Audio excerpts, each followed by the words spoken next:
ең негізгі мәселе болып тұр. Бұл нашақорлық жастарымыз синтетикалық есірткі уланып жатыр. Біз Жетісу полиция департаменті әрқашанда әртүрлі қылмыстармен күресуге дайынбыз. Бұл есірткі қылмысы, бұл қоғамға ортақ мәселе.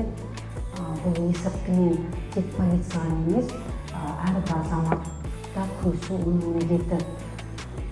Қазір біздің жастарымыз осы интернеттегі хабарламаларға алданып, осы оңай ақша табамыз деп, осындай қылмыстық әрекеттерге барып жатыр.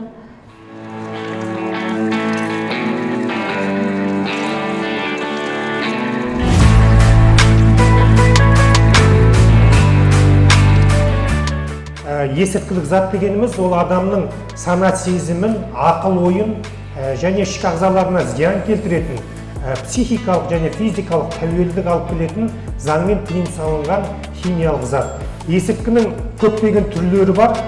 Бізге белгілі ең үлкен үш үлкен тобы бар. Бірінші опиоидтар. Бұны да білесіздер, естіп жатсыздар, жиі тарайтын опиоидтар ол жаңа героин, опий өнімдері, мак өнімінен жасалған есірткілік заттар.